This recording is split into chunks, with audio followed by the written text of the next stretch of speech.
What is up guys, in this video I will be talking about this little guy.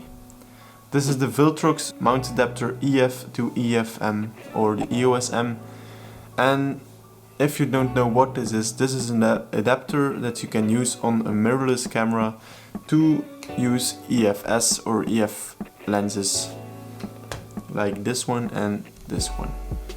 This is a macro lens, the other one is a kit lens of my DSLR. So if you want to use EF or EFS lenses on your mirrorless camera, you can't. You have to use an adapter to get these lenses to work on a mirrorless camera. Otherwise they just don't fit. You can try it, but you will just break your camera. So this is the VILTROX adapter. Let's talk about this one. I think it's pretty nice to have, and I will tell you why. First thing I want to talk about is the build quality of this thing. When I got this adapter, I was really amazed about the quality. It's made out of a solid metalish thing, and I thought it would be some cheap plastic, but it isn't. It's also pretty heavy when you have it in your hand or when you use it. Another thing that I really like about this adapter is this thing. It is a tripod mount, and I think it's really good that they included this in the adapter. You can unscrew it by just unscrewing this screw. That was a lot of screw.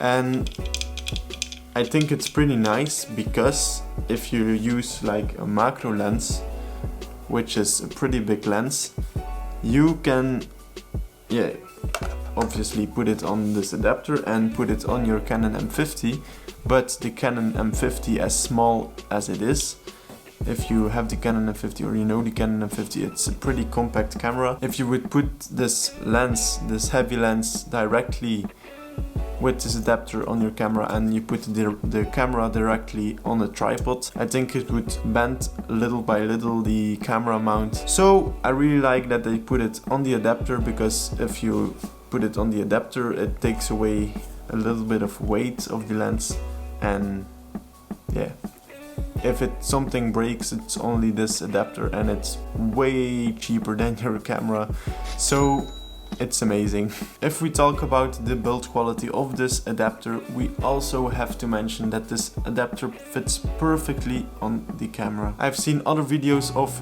other adapters, cheaper ones, more expensive ones, and I have to say those adapters seem to be a little bit loose sometimes on the camera, but with this one I haven't got any trouble or any struggles with adapting it to the camera. It's definitely a +1 for this adapter.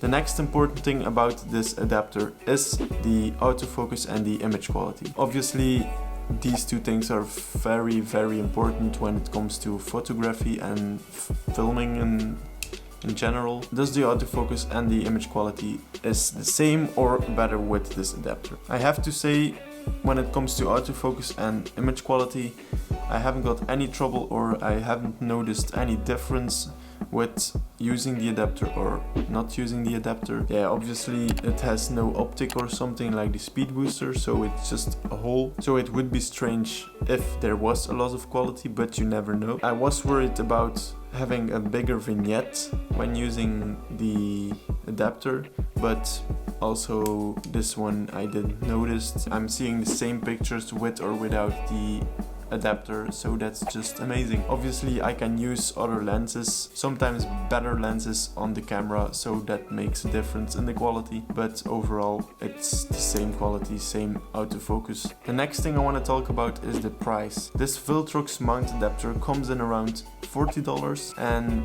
I think it's a pretty amazing deal for such an amazing piece of tech, I don't know what you have to call it, this adapter. If you've seen other videos, or just if you have looked for the speed booster of VILTROX, because they also have a speed booster, that thing comes in around $130 or $140, something around that price range, and I think it's pretty damn expensive, and I think for $40 this is just awesome. You have to keep in mind that this one has no optic. This means if you use, for example, a 50mm 1.8 from Canon on this adapter on your Canon M50, you will get 80mm instead of 50mm because of the crop factor of your camera. If you don't want this, you can get speed booster for its price tag. Like I said, it comes around $130, $140, which is a little more expensive. It's nothing I need right now, so I went for the adapter. If you want to see a video on why I didn't choose the speed booster and I went for the adapter, really the downsides of the speed booster in my opinion, please let me know in the comments, I will get to you. So when you do indoor photography or just the focal range is really important for you, you should probably go for the speed booster, but in all other cases I think the adapter is just fine and you should go for it. I think for $40 you can't really go wrong. So I really think this is a must-have for all photographers with a mirrorless camera. It really lets you use way more lenses than you otherwise couldn't use. Alright, so this was a quick review of the VILTROX mount adapter. Like I said, it's a must-have. You should buy one if you have a mirrorless camera. And I hope you got any value out of this. I find it really interesting. I recently got this and I'm really happy with it. So if you like this video, please smash the like button and subscribe to the channel if you are new. Check out my other videos if you are interested, and I see you guys in the next video. Bye.